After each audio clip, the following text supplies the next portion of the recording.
马太福音第12章1我们所念的もみと表明をイエスにも安息日とシエロを徹しみと水水と病気みと表明をアナパンと病気そうファリサイイヘテ類み失うとイエスホヤインザAiti ihe hioata tesisusi wa ante hioa homo ansokunichi. Yut ingato Yesu o tawite ho I o fafeifei hasi ne moso sio sumanao he hioa wa au mulai noa taengha moso imumu to seiten to hamo. Toihung o fafeifei hasi ho bonu to isi teni to hamo chi pang.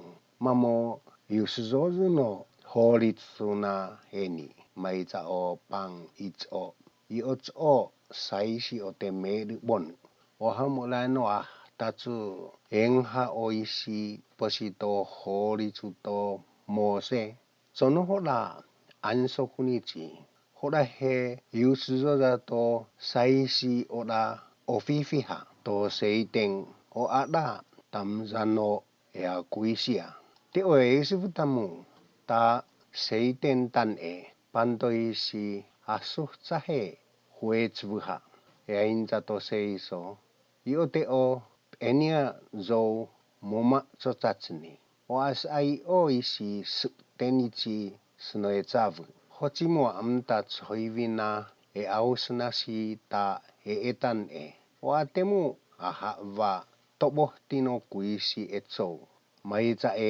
okotso zo noi ochata ansokunichi jo tsu mongoi to itso o Yesu uhto kaito to so yutaya to itso panto chihichi so mo yuemi mi o soni to emutsushi panto piochi so ihe uja iima namo o te emio to Yesu tsu tuotoshi o Yesu hochi aoto tamu no motoma songo homo ansokunichi tena na yusuzozu no horitsu yutinga to Yesu ta taitsomu hochi panomo ea sonchi moatunu moatunu eni mo suo to feongo homo ansokunichi te ainenu o atesis aeno esifovana moatunu mamo tosao heno moatunu etso kokweno isi teomneni to horitsu hochi beis no homo ansokunichi isi tsu miusini to Yesu oitso hoya inza housuzuneni siemutsu neisi housuzuneni mitsu yoveumnu totiskito chiengonashi mo emoya fo o so farisai ta koivano miusni o Yesu tehe ucia hoptsoza su isi tatsuhito Yesu na eni tsu mongoito itso botongonu chitso mo toofe ni to Yesu isi aoto tomato Yesu o afu uhe tmatsongo isi eutotaveia ho o te epeaskana heni na eni isi haula mia o sila enghato yogensa Isaya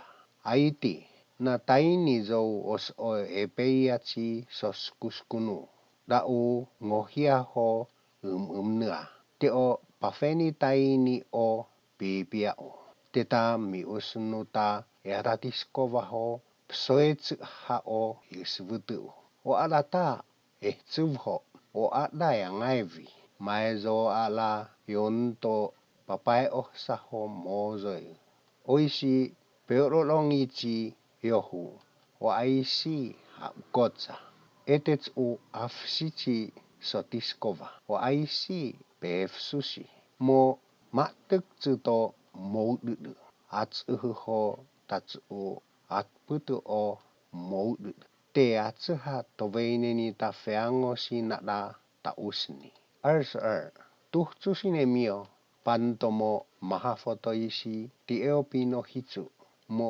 bekeng temuseng-seng ci zo ihe hafau totuh to Yesu isi auto tomato Yesu poa medu iwa hoya ho maezo medu bohng mo atsuhna noyam ci o botngonu ya inza zone asiso a tu tainina isi ya inza okoto tavite nei he takri to so farisai he eni so ya inza homita medu meobango to hitsu amot oe no otsut no pesipuci honte no hitsu isi sohivito Yesu tsumana ihe tak to hengva so miusni hoya inza na afu pung hoci yachi bai atia to te suh emo sono hosa hoci bai maezo to te ozo hoci peobangano satan amoeno yachi bai nah pungsi te mainenu hoci medu biudu hoci u noi otsuno pesipu ho meo bango tahicu hoda mea hicu o tesimu mamoeno noi otsuno sia aisi tsueno someita tesimu ho mimu o te emio hoci u noi otsuto pipiato hamo ho mea hicu aisi tsueno someitan mitsu yonta taitsomona pungto hamo panonte medu imemu no mono mautano ho tiingino yupasusi mach ochisi awe vaseo isina mautano niante medu tiingino emosi namo te to upuao amoeno yu hangwao namo te iupuao ho apupu amoeno atfungu mo kokoeno te o eisvutamu ina la fu ahioa ci kuisi tatso ho ina la boevo ci ten apedi peteongasa atinghi yola boevo to seire ci zo ho ate pedi peteongasa ina la ya ho akvo uto okotso ten apedi peteongasa atingi hoci boevo to seire upenaeno maitan hocieno ho no anao ho atea ta pedui peteongasa san hoci naivi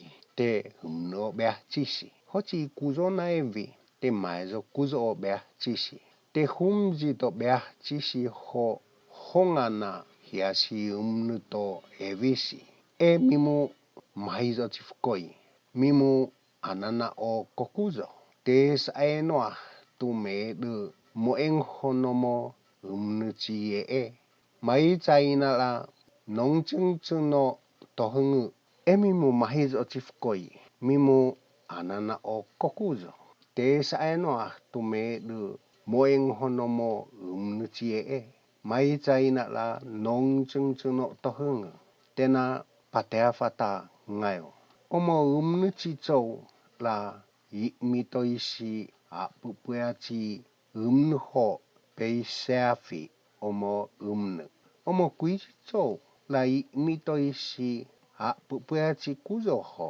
peisafi omo kuzo te o isvutamu no hiesi no isvutu o hela usum suatamu machichi hichi tena atsuha tuefa maicha o hamo tasila yeni tania ya chisue ho isvutana hiasu ya kuisi tesiaza yeni tania ya chisu ho isvutana hiasu ukakuisi sanspa nemio pantopioci demacho hio seiso ho zo farisai mo esmi ho miusunu to Yesu ho ya inza sensei imza tataza hochiko beispopoe ho pai tineniami enza to Yesu zo maitan mo mainenu na hia kokuzo. Ho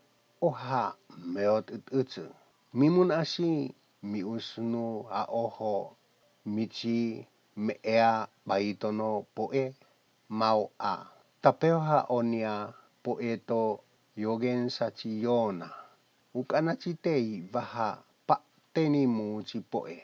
Oyona moso tuyu no hie ho tuyu no fen na to tsuoto meoi no yosku. Eo kocho hote yonta mueona ta tsewa tena maezo tuyu no hie ho tuyu no fen na. To hie sino yusubutu o tso Ninive tena yutsu ho pengneni e tso maitane.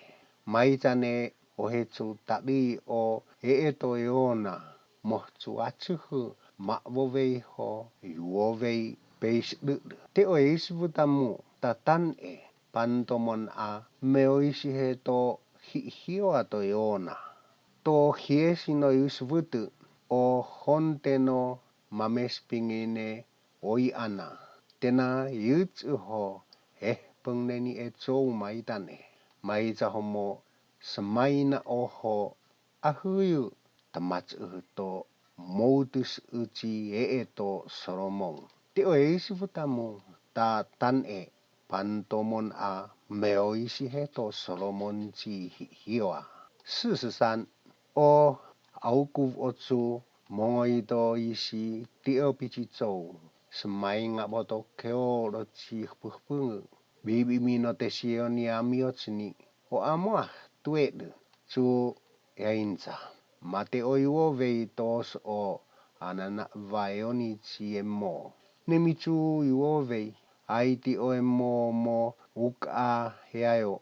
Avinano oho tusinga hotsu tsofkoya ho sutse. Mitu iwaho yuafo. Vovei to piochimo kuzo heta yachichi aukuvo. Mitu no upu no tunu. Maitats o ataveya ausnato tso itso. Mo kuzo hene hausi. Ausnata tso ta kuiji puhpungu maitan e. Amueno maizo maitza. 46. Nemon a seodano amotu uto botengon o Yesu. Mo esmi o inoshi ho i o nato haisashi. Mo yats uto yafana te michi aomotu uto Yesu. Panto mo eusvutu to Yesu. Oi, mo yats uta yafana o inosu hoi o nato haisasu. Mate michi aomotu usu. Yut ingato Yesu. Siana ino siana nato haisau. Isitu pas osi o tesisi hoya inza. Temo aiti. Emo maita chitso aeno ino nato haisau. Namo afu me ofei ni no tohunguto amo pepe. Atueno nato haisau hoi no